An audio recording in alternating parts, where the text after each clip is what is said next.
जय हिंद दोस्तों, स्वागत है आपका अपने YouTube channel study with KP में। तो जैसा कि आप लोग जान रहे हैं, हम लोग छत्तीसगढ़ जिला पुलिस भर्ती से संबंधित 3 निःशुल्क टेस्ट सीरीज आपके लिए चला रहे हैं, जो कि आपके न केवल छत्तीसगढ़ जिला पुलिस भर्ती के लिए इंपॉर्टेंट है, बल्कि आपके हॉस्टल वार्डन, एडीओ और सीजीपीएससी और सीजी व्यापम से संबंधित विभिन्न प्रकार के जो वन डे एग्जाम होते हैं, उनके दृष्टि से भी ये बेहद महत्वपूर्ण है। तो आप लोग इन तीनों टेस्ट सीरीज को अवश्य ही ज्वाइन कीजिएगा। ये कब कब आता है आप लोगों का? तो ये आप लोगों का रविवार को, मंगलवार को और गुरुवार को सवेरे 10 बजे हमारे YouTube channel study with KP में हम लोग आपके लिए लेकर के आते हैं। तो आप लोग हमारे चैनल को सब्सक्राइब कर लीजिए, ताकि इन टेस्ट सीरीज का आपको जो है नोटिफिकेशन समय के साथ मिलता रहे और आप ये टेस्ट दिला सकें, जो कि बिल्कुल निःशुल्क है। तो चलिए आज का वीडियो हम लोग स्टार्ट करते हैं। पहला क्वेश्चन है आपका, उघाड़िया विवाह का प्रचलन कौन सी जनजाति में प्रचलित है? ऑप्शन है आपका बैगा, भारिया, भतरा, मुड़िया। 2 सेकंड है आपके पास।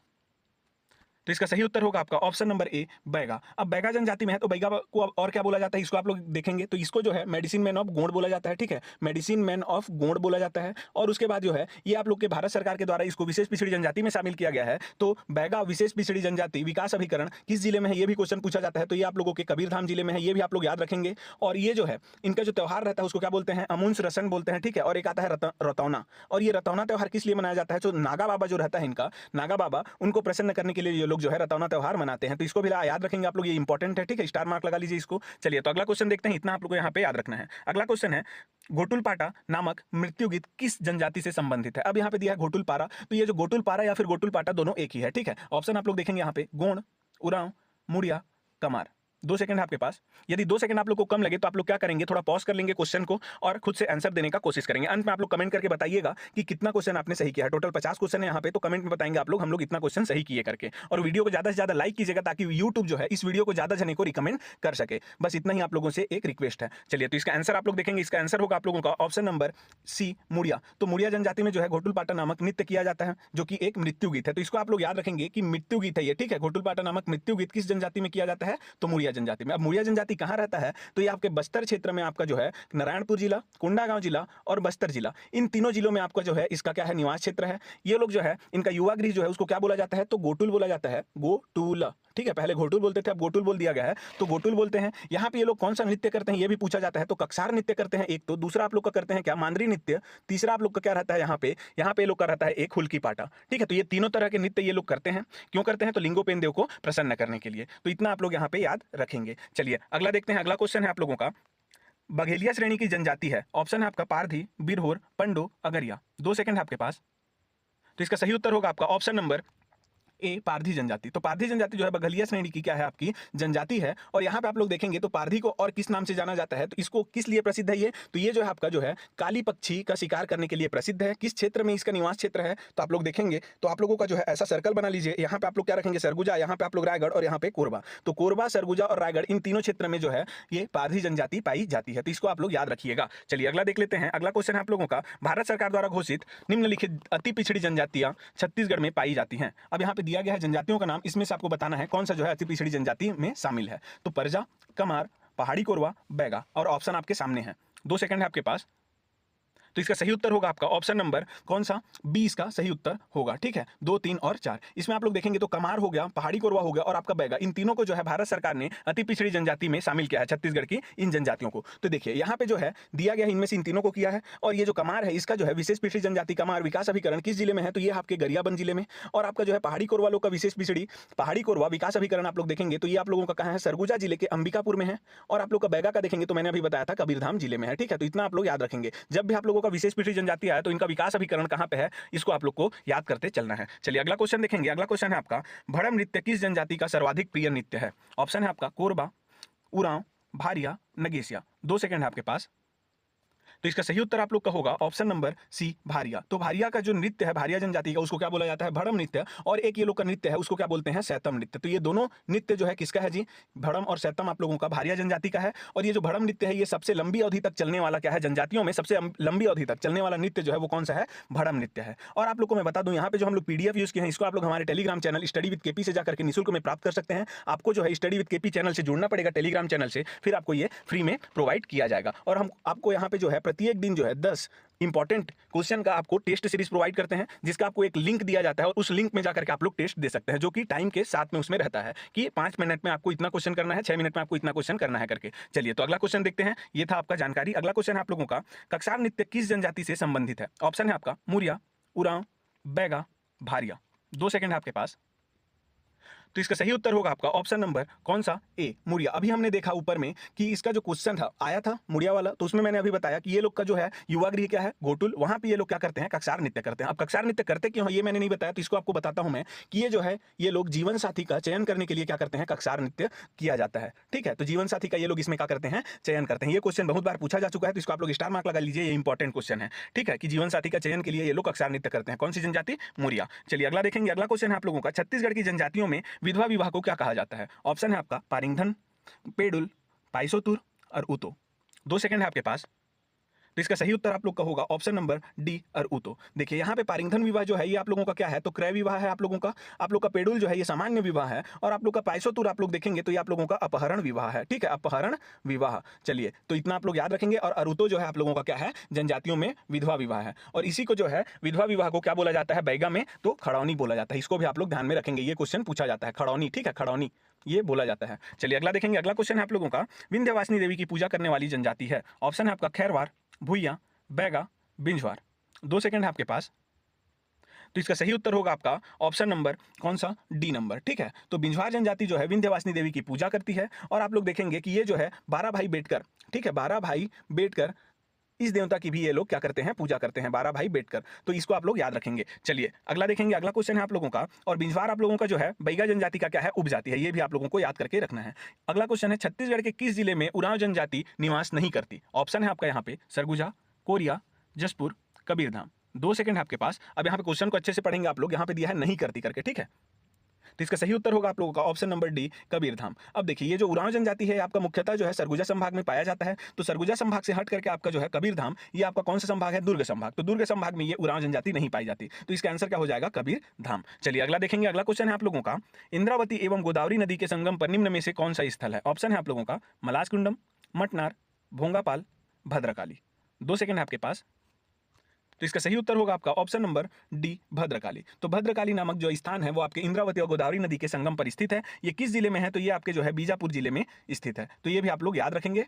और ये जो इंद्रावती नदी है इसको बस्तर की जीवन रेखा भी कहा जाता है। चलिए अगला देखेंगे। अगला क्वेश्चन है आप लोगों का, बोंगतुंग जलप्रपात बीजापुर जिले के किस क्षेत्र में स्थित है। ऑप्शन है आपका मद्देड़, भैरमगढ़, भोपालपट्टनम, आवापल्ली। 2 सेकंड है आपके पास।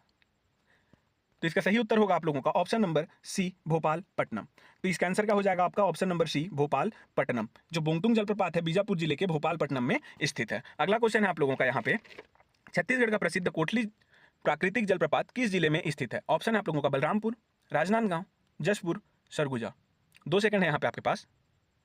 तो इसका सही उत्तर आप लोग का हो जाएगा ऑप्शन नंबर ए, बलरामपुर। तो बलरामपुर में आपका छत्तीसगढ़ का प्रसिद्ध कोटली जलप्रपात है। और ये जो कोटली जलप्रपात है ये इसके पास में ही आपका क्या है जी, डीपाडीह नामक पुरातात्विक स्थल स्थित है। तो डीपाडीह के समीप में ये स्थित है। ठीक है, कोटली जलप्रपात ये भी आप लोग याद रखेंगे, डीपाडीह पुरातात्विक स्थल। ये कौन से जिले में है, तो बलरामपुर जिले में स्थित है। और आप लोग इस वीडियो को यदि अच्छा लग रहा है तो प्लीज लाइक कर दीजिएगा, क्योंकि आप लोग लाइक करेंगे तो इस वीडियो को जो है यूट्यूब ज्यादा लोगों को रिकमेंड करेगा और ये ज्यादा लोगों तक पहुंचेगा। और जब ज्यादा लोग इस वीडियो को देखेंगे तो हम लोग प्रोत्साहित होकर के और अच्छा वीडियो आपको प्रोवाइड करने का कोशिश करेंगे। चलिए अगला देखते हैं। अगला क्वेश्चन है आप लोगों का, महानदी का उद्गम किस पर्वत से होता है। ऑप्शन है आप लोगों का सिहावा, कुमावत, माखन, सहारा। 2 सेकंड है आपके पास।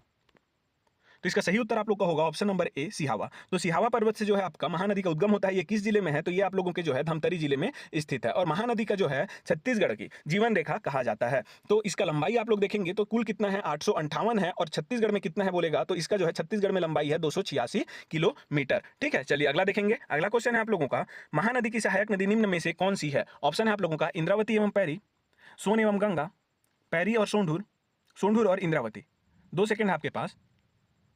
तो इसका सही उत्तर होगा आप लोगों का ऑप्शन नंबर कौन सा, सी नंबर, पैरी और सोंढूर। तो आप लोग जान रहे हैं कि जो पैरी नदी है और सोंढूर नदी है और महानदी, इन तीनों के संगम पर आपका कौन सा जी, तो राजिम स्थित है। ठीक है, तो राजिम आप लोगों का इसको क्या बोला जाता है, छत्तीसगढ़ का प्रयाग बोला जाता है। ये स्थित है इन तीनों के संगम पर। तो ये जो है इनके क्या है, सहायक नदी है। और ये कहाँ पे है, तो पैरी नदी आपका जो है ये आपका किसमें, गरियाबंद जिले में प्रवाहित होता है। और सोंढूर नदी गरियाबंद और धमतरी के क्या सीमा पर प्रवाहित होता है। तो इसको आप लोग याद रख करके चलिएगा। अगला क्वेश्चन है आप लोगों का, निम्न में से कौन सा नगर हसदो नदी के तट पर स्थित है। ऑप्शन है आपका चांपा, कवर्धा, राजनांदगांव, कांकेर।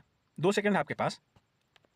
तो इसका सही उत्तर होगा आपका ऑप्शन नंबर ए चांपा। अब हसदेव नदी यहाँ पे आया, तो हसदेव नदी का उद्गम स्थल है आपका कैमूर पर्वत। कैमूर पर्वत से ये निकल करके आपका कहाँ से जी, कोरिया, कोरिया में है कैमूर पर्वत, वहाँ से निकल करके मनिंद्रगढ़, चिरमिरी, भरतपुर वाला जिला जाता है। फिर उसके बाद आपका जाता है कोरबा, वहाँ से जांजगीर चांपा में ये जो है केरात शिलादेही नामक स्थान पर कौन से नदी में मिलता है, तो ये आपके जो है महानदी में मिल जाता है। ठीक है, और इसके जो तट पर जो नदी मतलब तट पर जो शहर बसे हैं वो कौन कौन से हैं, तो आपके चांपा, कोरबा, ये सब जो है आपके हसदेव नदी के तट पर स्थित हैं। तो ये चांपा इसका उत्तर हो जाएगा। चलिए अगला देखेंगे। अगला क्वेश्चन है आप लोगों का, छत्तीसगढ़ का प्रसिद्ध मिनी माता बांध किस नदी पर अवस्थित है? ऑप्शन है आप लोगों का इंद्रावती, शिवनाथ, हसदेव, पैरी।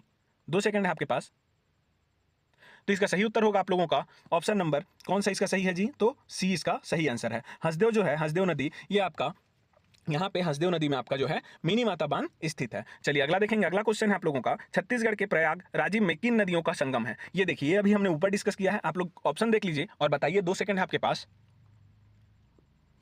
तो इसका सही उत्तर आप लोगों का हो जाएगा कौन सा, ऑप्शन नंबर सी, पैरी, सोंढूर और महानदी। तो पैरी, सोंढूर और महानदी के संगम पर जो है गरियाबंद में आपका राजिम स्थित है। ठीक है, जो कि छत्तीसगढ़ का प्रयाग के नाम से भी जाना जाता है। चलिए अगला देखेंगे। अगला क्वेश्चन है आप लोगों का, इंद्रावती नदी का प्राचीन नाम क्या है? ऑप्शन है आप लोगों का मंदाकिनी, कामिनी, मोहिनी, नागिनी। 2 सेकंड है आपके पास। तो इसका सही उत्तर आप लोग का हो जाएगा ऑप्शन नंबर ए, मंदाकिनी। तो मंदाकिनी जो है इंद्रावती नदी का प्राचीन नाम है। और ये जो इंद्रावती नदी है, इसी को बस्तर का क्या बोला जाता है, जीवन रेखा बोला जाता है। ये बस्तर में जो है, बस्तर क्षेत्र में, बस्तर संभाग में आपका पूर्व दिशा से पश्चिम दिशा की ओर क्या करती है, प्रवाहित होती है। ये भी क्वेश्चन पूछा जाता है, पूर्व दिशा से पश्चिम की तरफ ये प्रवाहित होती है। अगला क्वेश्चन आप लोग देखेंगे। अगला क्वेश्चन है, प्रसिद्ध नगर शिवरीनारायण में कौन सी नदियों का संगम है? ऑप्शन है आपका महानदी एवं इंद्रावती, इंद्रावती एवं शिवनाथ, महानदी सोंढूर एवं पैरी, महानदी शिवनाथ एवं जोंक। 2 सेकंड आपके पास। तो इसका सही उत्तर आप लोग का होगा option number D, Mahanadi, Shivnath एवं जोंक। इन तीनों नदी का जो संगम है वहां पे आपका क्या है, शिवरीनारायण बसा हुआ है। अब आप लोग देखेंगे जोंक नदी, तो जोंक नदी का उद्गम होता है आप लोगों का कहां से, तो सोनबेरा के पहाड़ी से। ठीक है, तो वहां से सोनबेरा के पठार या फिर पहाड़ी से आपका जो है उड़ीसा से जोंक नदी का उद्गम हुआ है। चलिए अगला देखेंगे। अगला क्वेश्चन है आप लोगों का, छत्तीसगढ़ में पाषाणकालीन साक्ष्य सबसे लंबी गुफा स्थित है? ऑप्शन है आप लोगों का अर्जुनी, टेरम, बुतलदा, करीभदर। 2 सेकंड है आपके पास। तो इसका सही उत्तर होगा आपका ऑप्शन नंबर सी, बोतलदा। तो बोतलदा जो है आपका, ये पाषाणकालीन, छत्तीसगढ़ में जो पाषाणकालीन साक्ष्य मिले हैं उनमें सबसे लंबी गुफा है ये। ठीक है, बोतलदा की गुफा। अगला देखेंगे। अगला क्वेश्चन है आप लोगों का यहाँ पे, निम्नलिखित में से प्राचीन काल में किस राजवंश ने इस राज्य पर शासन नहीं किया? ऑप्शन है आपका यहाँ पे सरबपुरी, पांडु, नल एवं मौखरी। 2 सेकंड है आपके पास। तो इसका सही उत्तर होगा आपका ऑप्शन नंबर डी, मौखरी। तो मौखरी जो वंश है यहाँ पे छत्तीसगढ़ में इसने शासन नहीं किया है। अगला क्वेश्चन है आपकी स्क्रीन पर, छत्तीसगढ़, प्राचीन छत्तीसगढ़ में पांडु वंश के निम्नलिखित किस शासक ने मौखरी राजकुमारी वाष्टा से विवाह किया था? ऑप्शन है आप लोगों का तिवरदेव, चंद्रगुप्त, हर्षगुप्त, महाशिवगुप्त। 2 सेकंड है आपके पास। तो इसका सही उत्तर होगा आप लोगों का ऑप्शन नंबर सी, हर्षगुप्त। तो ये जो हर्षगुप्त है, इसने जो है मौखरी राजकुमारी वाष्टा से विवाह किया था। अब ये हर्षगुप्त जो है, इसने इससे विवाह किया और इसके जो पुत्र हुए उनका नाम आपको याद रखना है कि महाशिवगुप्त जो बाला अर्जुन हुए वो इनके पुत्र थे, और एक इनका जो पुत्र हुआ उसको बोला गया क्या, रणकेसरी। तो आप लोग जान रहे हैं कि जो महाशिवगुप्त बाला अर्जुन थे, इनके जो शासन काल है उसको क्या बोला जाता है, छत्तीसगढ़ का स्वर्णिम काल कहा जाता है। इसी के समय में आपका जो है चीनी यात्री वेनसांग आया हुआ था। कब आया था, तो 639 ईस्वी में। तो इनका शासन काल आपको याद रखना है बाला अर्जुन का 595 से लेकर के कितना तक है, तो 655 ईस्वी तक है। और उन्हीं के पिता थे हर्षगुप्त, जिन्होंने राजकुमारी वाष्टा से विवाह किया था। अगला क्वेश्चन देखेंगे आप लोग, प्राचीन काल में इस राज्य में पांडु वंश के निम्नलिखित में से किस शासक ने सकल कौशलाधिपति उपाधि धारण की थी? ऑप्शन है आप लोगों का तिवरदेव, नन्नराज, हर्षगुप्त, महाशिवगुप्त। 2 सेकंड है आपके पास। तो इसका सही उत्तर आप लोग देखेंगे कौन सा हो जाएगा, ऑप्शन नंबर कौन सा, ए, तिवरदेव। तो तिवरदेव जो थे उन्होंने सकल कौशलाधिपति की उपाधि धारण की थी। और यहाँ पे अभी आप लोग देखेंगे नन्नराज, तो नन्नराज यदि द्वितीय यहाँ पे होगा तो इसका जो उपाधि था वो क्या था जी, तो वो था आप लोगों का क्या था, कौशल मंडलाधिपति। तो कौशल मंडलाधिपति जो है ये नन्नराज द्वितीय का उपाधि था, जो कि तिवरदेव के पुत्र थे। और हर्षगुप्त ने आपका कौन सा उपाधि धारण किया था, तो त्रिकलिंगाधिपति एवं प्राक परमेश्वर। महाशिवगुप्त ने क्या किया था, तो इन्होंने मातृपितृ दानिध्याता एवं परम महेश्वर की उपाधि धारण की थी। तो सबको आप लोग को यहाँ पे पॉज करके याद कर लेंगे, ठीक है, पॉज कर करके, और इसको आपको याद करके रखना है, कभी भी ये क्वेश्चन पूछा जा सकता है। चलिए अगला देखेंगे। अगला क्वेश्चन आप लोगों का, निम्नलिखित कथन को पढ़िए। अब कथन दिया है, इसमें से कौन सा सही हो आपको चुनना है। पहला कथन है, समुद्रगुप्त की प्रयाग प्रशस्ति में छत्तीसगढ़ को कौशल कहा गया है। अगला है आपका, समुद्रगुप्त ने अपने दक्षिणी अभियान में कौशल के राजा महेंद्र को पराजित किया था। तीसरा कथन है, उसने इस राज्य को अपने साम्राज्य में सम्मिलित कर लिया। अब आपको इसमें से सही चुनना है, कौन सा कथन सही है। 2 सेकंड है आपके पास। तो इसका सही उत्तर होगा आपका ऑप्शन नंबर बी 1 एवं 2। तो पहला और दूसरा कथन जो है आपका बिल्कुल सही है, तीसरा कथन आपका गलत है। तो आपको याद यहाँ पे क्या रखना है कि यहाँ पे जो है कौशल बोला गया है छत्तीसगढ़ को प्रयाग प्रशस्ति में, और इसके दक्षिण अभियान में इसने कौशल के राजा महेंद्र को, अब आप लोग जान रहे हैं महेंद्र जो है वाकाटक वंश का था, तो आप लोग यहाँ पे समझेंगे कि जो कौशल है वो किसको बोला जा रहा है, तो वाकाटक वंश को बोला जा रहा है। तो वाकाटक वंश कहाँ पे रहती थी, तो कौशल, ऐसे करके आप लोग मान के चलेंगे। और यहाँ पे यदि क्वेश्चन कर रहा था कि कौशल के यहाँ पे यदि यहाँ पे महाकांतार रहता तो वो कौन से वंश को यहाँ पे इंडिकेट करता, तो वो जो है नल वंश को इंडिकेट करता। ठीक है, तो यहाँ पे जब भी आएगा क्वेश्चन तो वहां पे आएगा कि महाकांतार के जो है किसको, व्याघ्रराज को पराजित किया था, ऐसा करके भी पूछ सकता है। तो महाकांतार जो है नल वंश के लिए है और कौशल आपके वाकाटक वंश के लिए यहाँ पे किया गया है यूज। तो इसका आंसर होगा ऑप्शन नंबर बी। अगला देखेंगे, अगला क्वेश्चन है आप लोगों का, इस क्षेत्र में 5वीं-6वीं शताब्दी में शासन करने वाला शासक प्रसन्नमात्र किस वंश से संबंधित थे? ऑप्शन है सरबपुरी वंश, कलचुरी वंश, पांडु वंश, नल वंश। 2 सेकंड है आपके पास। तो इसका सही उत्तर होगा आपका ऑप्शन नंबर ए सरबपुरीय वंश। तो ये जो है सरबपुरीय वंश से संबंधित है प्रसन्नमात्र, और इन्हीं ने जो है आपका निडिला नदी के तट पर, किस नदी, तो निडिला नदी के तट पर आपका कौन सा शहर बसाया, तो प्रसन्नपुर नामक शहर बसाया था। प्रसन्नपुर नामक शहर इसने क्या किया था, बसाया था। और इसी प्रसन्नपुर को अब क्या बोला जाता है, तो इसी को अब मल्हार बोला जाता है। और यहाँ पे जो है निडिला नदी को अब क्या बोला जाता है, तो लीलागर नदी बोला जाता है। तो इसको आप लोग याद रखेंगे, और इतना आप लोग यहाँ पे याद रखना है प्रसन्नमात्र के बारे में। चलिए अगला देखेंगे, अगला क्वेश्चन है आप लोगों का यहाँ पे, छत्तीसगढ़ में प्राचीन काल में शासन करने वाले सरबपुरीय राजवंश का राजधर्म निम्न में से क्या था? ऑप्शन है आप लोगों का शैव, वैष्णव, शाक्त, बौद्ध। 2 सेकंड है आपके पास। तो इसका बिल्कुल सही उत्तर होगा आपका ऑप्शन नंबर बी। अब आप लोग को यहाँ पे मैं बताऊंगा कि बी कैसे आंसर हुआ। तो प्रसन्न मात्रा भी हमने ऊपर वाले क्वेश्चन में देखा, तो प्रसन्न मात्रा का जो है सिक्का प्राप्त हुआ है, स्वर्ण सिक्का, लगभग 116 से अधिक जो है उनका स्वर्ण सिक्का प्राप्त हुआ है छत्तीसगढ़ में। तो आप लोग उनके सिक्के को यदि देखेंगे, ठीक है, सिक्के को, तो उसमें क्या क्या है जी आपका, तो गरुड़ का, चक्र का, ठीक है, गरुड़, चक्र, और किसका है वहां पे, तो गरुड़ है और चक्र है और आपका शंख है। ठीक है, शंख। तो ये तीनों को आप लोग देखेंगे तो आपको समझ में आएगा। गरुड़ जो है आपका विष्णुदेव का क्या है जी, वाहन है। आप लोग यहाँ पे चक्र देखेंगे तो वो आप पकड़ते हैं कौन, विष्णुदेव। ठीक है, फिर शंख भी क्या कौन पकड़ते हैं, तो विष्णु भगवान पकड़ते हैं। इससे हम लोग ये पता लगा सकते हैं कि जो इनका धर्म था वो कौन था, तो वैष्णव धर्म था। ऐसे करके हमको यहाँ पे याद रखना है कि इनका जो राजवंश का मतलब सरबपुरी राजवंश का जो राजधर्म है वो कौन सा है, तो वैष्णव है। चलिए अगला देखेंगे, अगला क्वेश्चन है आप लोगों का, चीनी यात्री वेनसांग के अनुसार दक्षिण कौशल की राजधानी में बौद्ध स्तूप का निर्माण करवाया था। ऑप्शन है आपका सम्राट बिंदुसार ने, सम्राट चंद्रगुप्त प्रथम ने, महाशिवगुप्त बालार्जुन ने, अशोक सम्राट ने। चलिए 2 सेकंड है आपके पास। तो इसका सही उत्तर होगा ऑप्शन नंबर डी, अशोक सम्राट ने। ठीक है, सम्राट अशोक ने जो है बौद्ध स्तूप का निर्माण करवाया था, और इसका जो है साक्ष्य हमें नहीं मिलता है। अब यहाँ पे आप लोग देख रहे हैं कि चीनी यात्री वेनसांग, तो अभी मैंने बताया था कि ये किसके शासनकाल में आया था, तो पांडुवंशी शासक बालार्जुन के समय में ये आए थे। कहाँ आए थे, छत्तीसगढ़ आए थे। और यहाँ पे जो है इन्होंने सिरपुर और कौन सी जगह की, सिरपुर एवं मल्हार, सिरपुर एवं मल्हार की इसने क्या की थी, यात्रा की थी। इसके यात्रा वृत्तांत से पता चलता है हमको। और ये कब आया था, तो 639 ईस्वी में आया था। तो इतना आपको इसके बारे में याद रखना है। चलिए अगला क्वेश्चन देखेंगे, अगला क्वेश्चन आप लोगों का, खरौद के लक्ष्मणेश्वर मंदिर के गर्भगृह में किसकी स्थापना है? ऑप्शन है आपका हनुमान, राम सीता, शिवलिंग, शेषाई, विष्णु। 2 सेकंड है आपके पास। तो इसका सही उत्तर आपका हो जाएगा कौन सा, ऑप्शन नंबर सी, शिवलिंग। अब आप लोग यहाँ पे देख रहे हैं कि क्या है दिया है यहाँ पे, खरौद का लक्ष्मणेश्वर मंदिर। अब आप लोग यहाँ पे थोड़ा सा यहाँ पे मेरे साथ में अच्छे से गौर से सुनिएगा। ये जो खरौद है इसी को पहले क्या बोला जाता था, तो इसी को पहले क्या बोला जाता था, तो ईशानपुर बोला जाता था। ठीक है, क्या बोला जाता था जी, इंद्रपुर, ईशानपुर नहीं इंद्रपुर। तो आप लोग याद रखेंगे इंद्रपुर बोला जाता था इसी को। और यही इंद्रपुर जो है किसने बसाया था, तो इंद्रबल ने बसाया था। इंद्रबल कौन है, तो इंद्रबल वही है जिसने पांडु वंश की स्थापना की, मतलब वास्तविक जो संस्थापक है पांडु वंश का वो कौन है, इंद्रबल। तो इसी इंद्रबल ने अपने नाम पर इंद्रपुर नामक नगर बसाया, जो बाद में क्या कहलाया, खरौद। और इस खरौद में जो है इसके पुत्र ईशान देव ने क्या किया था, ईशान देव, ठीक है, इसका पुत्र हुआ ईशान देव, इंद्रबल का पुत्र हुआ ईशान देव। इसने क्या किया था, आपका लक्ष्मणेश्वर मंदिर का निर्माण करवाया था, जिसके गर्भगृह में आपका यहाँ पे शिवलिंग है। ठीक है, शिवलिंग स्थित है। तो इसको आपको याद करके चलना है। अगला क्वेश्चन है आप लोगों का, निम्नलिखित में से कौन सी गुफा पाषाणकालीन शैल चित्रों से लिए प्रसिद्ध है? ठीक है, पाषाणकालीन शैल चित्रों के लिए प्रसिद्ध है। तो आपको बताना है इसमें, कुटुमसर गुफा, सिंघनपुर गुफा, गुप्तेश्वर गुफा, कैलाश गुफा। 2 सेकंड है आपके पास। तो इसका सही उत्तर होगा आपका ऑप्शन नंबर बी, सिंघनपुर गुफा। तो सिंघनपुर की गुफा जो है ये पाषाणकालीन शैल चित्रों के लिए प्रसिद्ध है। और सबसे जो प्राचीन जो आपका गुफा बोला जाएगा छत्तीसगढ़ में, तो कौन सा है, सिंघनपुर की गुफा। सबसे लंबी गुफा बोला जाएगा तो बोतलदा गुफा, पाषाणकालीन, ठीक है, बोतलदा गुफा। और यदि आपको बोला जाएगा कि पाषाणकालीन सबसे अधिक साक्ष्य कहां से मिले हैं, शैल चित्र किस गुफा से मिले हैं, तो कबरा पहाड़ की गुफा। इतना आप तीनों को याद करके चलना है, इन तीनों को। ठीक है, कबरा पहाड़ से सबसे ज्यादा शैल चित्र प्राप्त हुआ है पाषाणकालीन, बोतलदा सबसे लंबा है पाषाणकालीन गुफाओं में, और सिंघनपुर जो है सबसे प्राचीन गुफा है पाषाणकालीन गुफाओं में। चलिए अगला देखेंगे, अगला क्वेश्चन है आपका, पांडु वंश या सोमवंश के समय छत्तीसगढ़ का नाम क्या था? ऑप्शन है आपका कौशल, दक्षिण कौशल, प्राग कौशल, चेदीसगढ़। 2 सेकंड है आपके पास।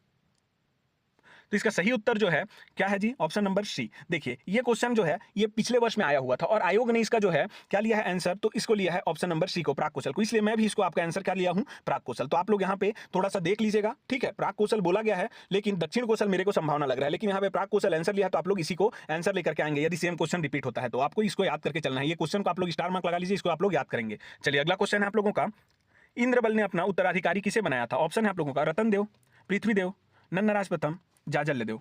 2 सेकंड है आपके पास।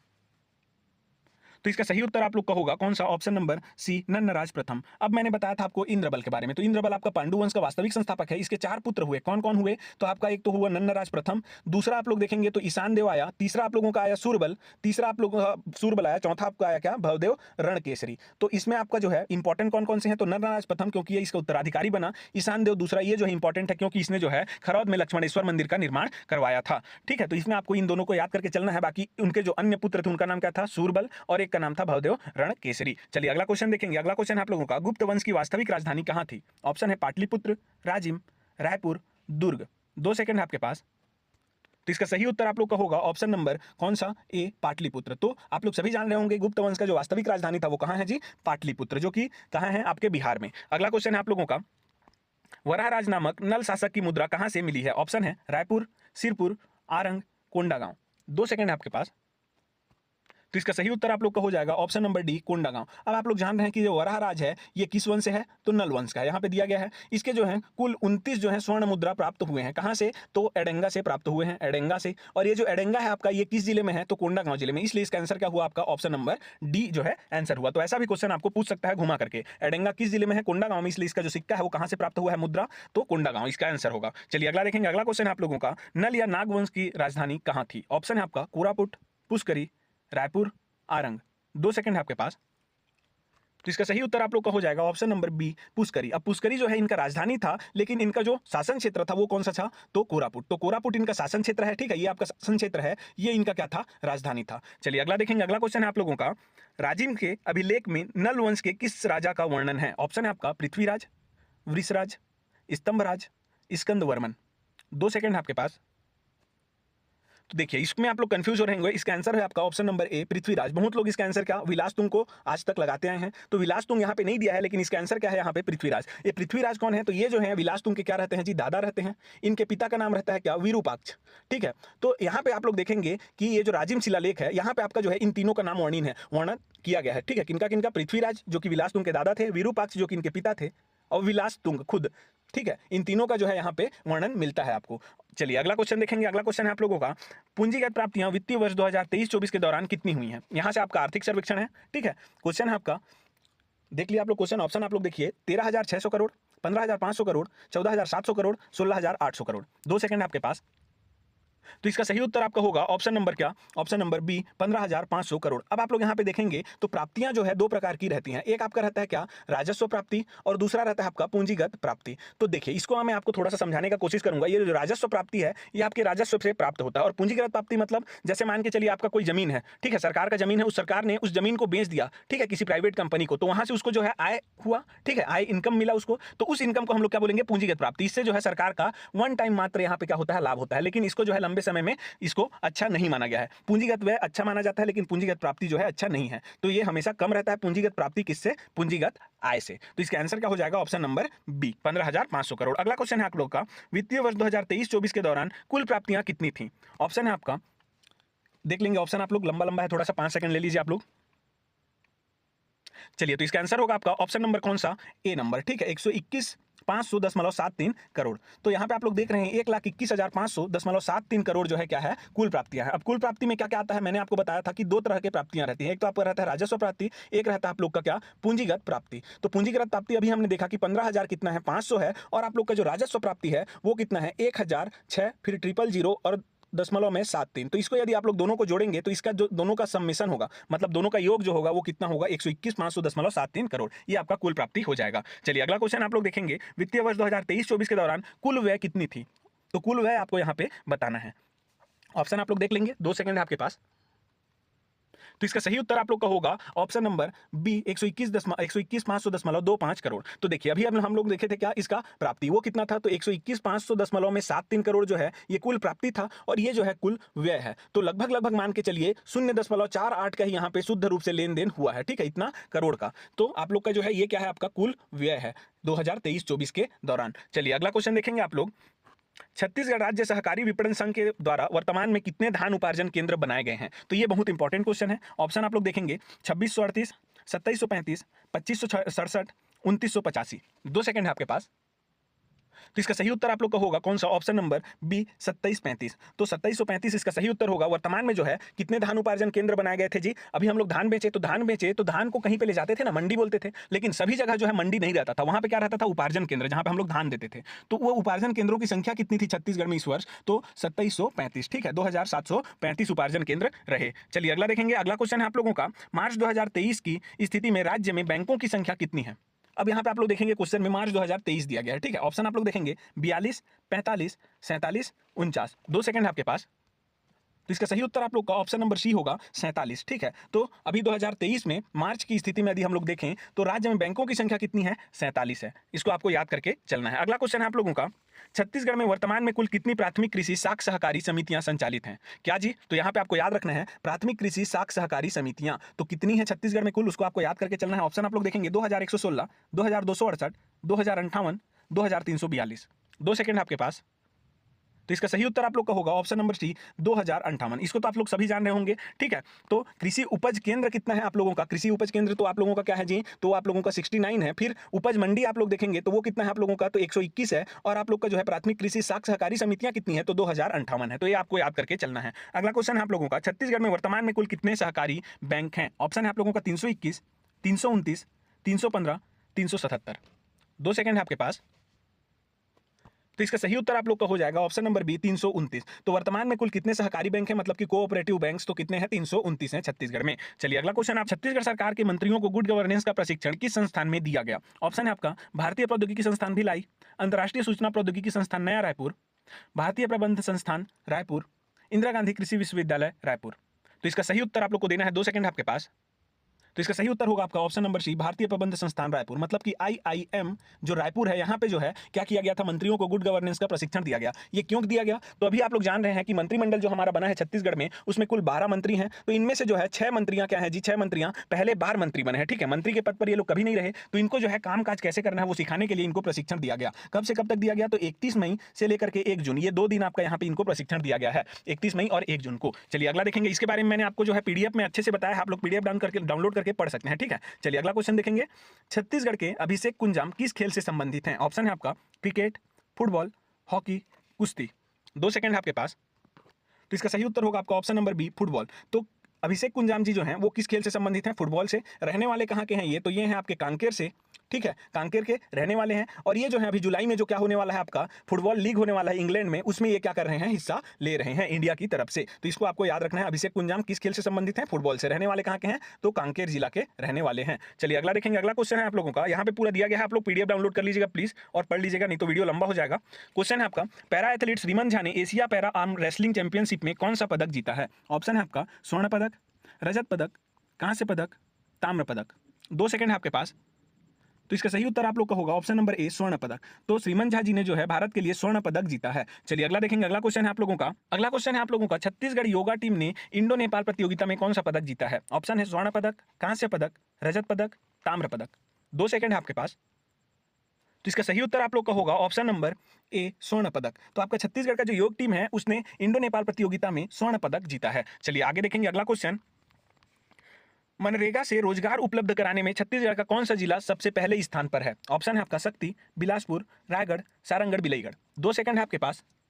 तो इसका सही उत्तर आप लोग का होगा कौन सा जी? Option number D Sarangarh, Bilaigarh. ये जो है मनरेगा उपलब्ध कराने में छत्तीसगढ़ में टॉप जिलों में है, पहले नंबर पे है, ठीक है। अभी मनरेगा का कितना है जी? प्रत्येक दिन कितना दिया जाता है? तो 243 रुपए की दर से मनरेगा चार्ज किया जाता है, ठीक है, इतना रुपए दिया जाता है। चलिए अगला देखेंगे, ये कब से स्टार्ट हुआ है? तो ये 1 अप्रैल 2024 से लेकर के 2025 तक के लिए ये लागू है, 2025 तक के लिए, ठीक है, 243 रुपए। अगला क्वेश्चन है आप लोगों का, जून 2024 से किन स्थानों में मध्य semi speed Vande Bharat express train संचालित किया जाएगा? तो किन स्थानों के मध्य में किया जाएगा? ऑप्शन है आप लोगों का रायपुर, विशाखापट्टनम, दुर्ग विशाखापट्टनम, बिलासपुर विशाखापट्टनम, रायगढ़ विशाखापट्टनम।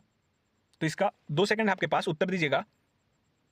इसका सही उत्तर होगा आपका ऑप्शन नंबर बी, दुर्ग से विशाखापट्टनम के लिए जून 2024 से जो है semi speed Vande Bharat express train संचालित किया जाएगा। किसके किसके बीच? दुर्ग और विशाखापट्टनम के बीच। अगला क्वेश्चन है आपके स्क्रीन पर, छत्तीसगढ़ सरकार द्वारा प्रथम चरण में कुल कितने महतारी सदन बनाने का निर्णय लिया गया है? ऑप्शन है आपका 1760, 1260, 1360, 1460। 2 सेकंड है आपके पास। तो इसका सही उत्तर आप लोग का कौन सा होगा? ऑप्शन नंबर डी इसका सही उत्तर होगा, 1460। देखिए अभी आपका जो है 146 ब्लॉक है, तो प्रत्येक ब्लॉक में जो है प्रथम चरण में 10-10 महतारी सदन जो है बनाने का निर्णय लिया गया है। ठीक है, पहले चरण में तो आप लोग का जो है 10-10 बनाएंगे तो 146 ब्लॉक को 10 से गुणा करेंगे तो कितना हो जाएगा? 1460। तो इसको आपको याद रखना है। और जिस ग्राम में जो है 3,000 से अधिक जनसंख्या है वहां पर जो है अभी क्या बनाया जा रहा है? आपका महतारी सदन बनाया जा रहा है। अगला क्वेश्चन है आप लोगों का, छत्तीसगढ़ में सबसे बड़ी गजलक्ष्मी की मूर्ति किस जिले में स्थित है? ऑप्शन है आपका बस्तर, बिलासपुर, सरगुजा, कबीरधाम। 2 सेकंड है आपके पास। तो इसका सही उत्तर आपका होगा ऑप्शन नंबर ए, बस्तर। तो बस्तर का जो है चित्रकोट जलप्रपात के पास आपका क्या है जी? टेमरा स्थित है। टेमरा आप लोग जान रहे हैं ना, जिससे आपका जो है काकतीय वंश और जो कौन सा चल रहा था जी आप लोगों का? छिंदक नागवंश। ठीक है, छिंदक नागवंश और काकतीय वंश के बीच में जब क्या होता है? युद्ध होता है। तो उसका जो अंतिम आपका क्या वर्णन मिला है किसका? छिंदक नागवंश का। वो कहां से मिलता है आपका? तो टेमरा अभिलेख से। तो वही जो टेमरा जगह है वहां पे आपका क्या है? यहाँ पे आपका जंगल में बड़ी गजलक्ष्मी, ठीक है, छत्तीसगढ़ की सबसे बड़ी गजलक्ष्मी की मूर्ति प्राप्त हुई है। तो ये ऑप्शन कौन सा? आंसर ए जो है इसका सही उत्तर होगा। तो चलिए आप लोग का यहाँ तक हमारे साथ अंत तक बने रहने के लिए धन्यवाद। और यदि वीडियो अच्छा लगा हो तो प्लीज इसको लाइक कीजिए, ताकि ये जो यूट्यूब है ये ज्यादा से ज्यादा लोगों को इस वीडियो को पहुंचाए और हमारा जो वीडियो है ज्यादा लोगों तक पहुंच सके। और वीडियो अच्छा लगे तो लाइक कीजिए, अपने दोस्तों में ज्यादा से ज्यादा इसे शेयर कीजिए और ऐसे ही वीडियो का नोटिफिकेशन समय से प्राप्त करने के लिए हमारे चैनल को सब्सक्राइब कीजिए। धन्यवाद।